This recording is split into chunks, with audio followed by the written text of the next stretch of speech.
Hello everybody, hope you're all doing well. Welcome back to more Fortnite news, although likely not the Fortnite news you guys wanted to hear. Actually, a couple hours ago, Epic has now gone live, and actually with a post as well, an announcement clarifying they will not be reverting the changes of our now notorious patch, taking away Siphon, taking away mats on kills, so on and so forth. A few extra things in there as well, and unfortunately enough, they're not only refusing that, but other things as well. So let's break down the post very shortly, and I'm sure a lot of you guys will be upset today, so feel free to leave your comments down below because, well, you're fully in the right to be upset right now. First of all, I do want to show you guys a simple post out there. Ninja running a poll about how many people out there wanted to revert these changes in that patch, or of course bring us back Siphon, the mode we wanted, with of course so many things on kill, so on and so forth. 87% of those 300,000 people saying yes, revert it. And though you guys want to keep those numbers in mind, okay? Keep those exact numbers in mind. 87% of those 300,000 people who did vote want the revert, and 13%, the mere small percentage, apparently did not want it to be reverted. So let's hop into the post out here. First of all, they're trying to clarify exactly what they wanted to do, and the first notion they actually set on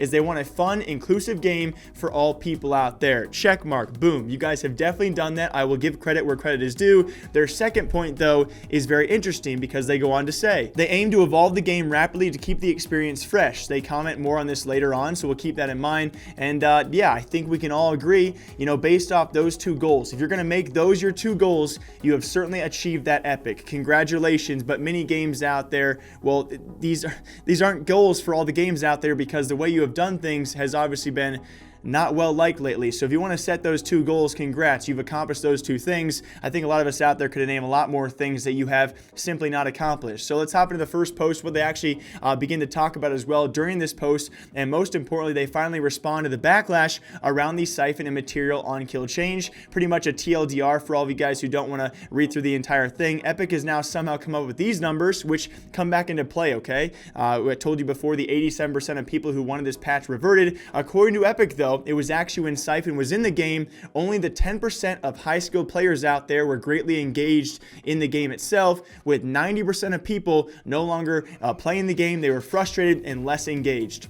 According to Epic, I don't know where these numbers were pulled from. We will believe them, though. You know, they obviously probably didn't throw these out there for no reason at all. According to Epic, with Siphon back in the game, only a 10% of the player base, that being the higher skilled players, were actually greatly engaged with the game. 90% of players were more frustrated and less engaged because they hated when it was back. So who do you believe? Do you believe a Ninja poll? That might not be the best way to go about it. You know, obviously a lot of us are heavily biased towards wanting to revert out there and to bring back Siphon, so I will say that, but it seems very clear as of right now, what we've seen on Twitter, Reddit, all other forums out there, across YouTube comments, Twitch streams, whatever you want to call it, it seems very obvious that it is no longer those percentages that Epic threw out there, that apparently 90% of us were really greatly frustrated with the game when Siphon was back. And now we're having Ninja run his poll. I think a lot of us can agree, at the very least, a majority of us want this revert and want Siphon back. So for Epic to say this, it takes some big balls out there. Pretty much, again, one more TLDR for that. They will not be bringing back Siphon,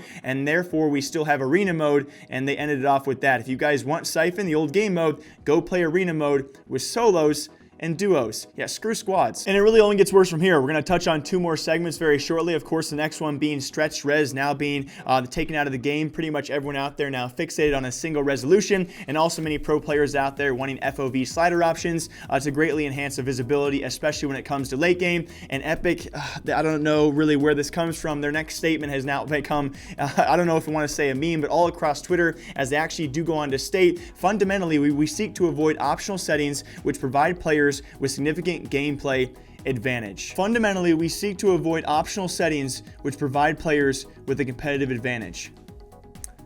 What about all the overpowered updates of all time? That's my first thought as well. You can also talk about, you know, client side, of course, perspective, that being spectator angles as well. You know, if you can actually spectate on land, that's a huge optional advantage. On top of that, FOV is generally an optional advantage that's already in the game. So why is that in the game? Then you look at weapons, items out there that are also optional advantages, right? You don't have to use a weapon, you don't have to use a vehicle. Ballers being the biggest one so far. Planes last season. I'll even go down to any overpowered weapon out there that's also been included as an option in the game. So if you typically avoid having options that give competitive advantages out there, then why is your entire game full of great options that give huge competitive advantages? That's where they kind of lost me there, and it seemed, I just don't know where that wording came from. AKA fixed resolution is going to stay in the game. On top of that, very lastly, I think also most importantly, what speaks wonders to the future of Fortnite and really why I'm questioning the competitive scene whatsoever, they make these changes, right? When they first made this Revert and they took out Siphon, they brought in arena mode, it was for competitive changes, right? They wanted people focused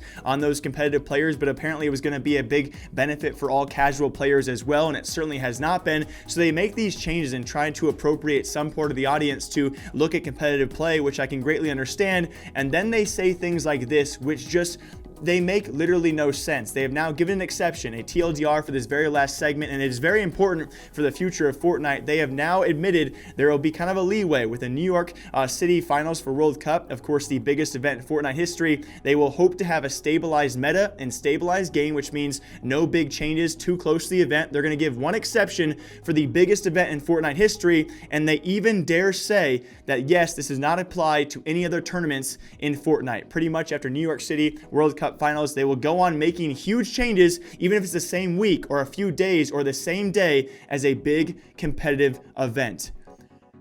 What? And they literally just open and admit this, guys. They also say, of course, you know, we have big events out there, special events that can actually get in the way of these tournaments for pro players who spend countless hours week in and week out trying to apply themselves and learn the metas and learn the game that's currently it is. But they've also gone ahead and said, yes, although we know that's true, the weekends are also the best time to showcase new weapons, new vehicles, new items in general, and so that's why they will continue to actually make these big updates very, very close to big events. Once the money leaves Fortnite, if I were a pro player, I would be leaving Fortnite along with it. They clearly do not care about the competitive scene, and if they do, they seem to be just throwing money at it and hoping that money is enough to keep these players there. They don't really care about the players, but if the money is still there and they're making somewhat of a return of doing so, they're going to keep on throwing money at it, not caring about the pros, and hope the pros stick along with it. I generally hope that pros continue to leave this scene and go other places where they're treated better, but as long as the money is there, I don't think it's going to be too big of an issue. But the fact that Fortnite has now come forward and said, hey, we're still going to make big changes, so pretty much screw all you pro players who spend all your time trying to adapt to the meta because we're going to change it last second anyway, I would just...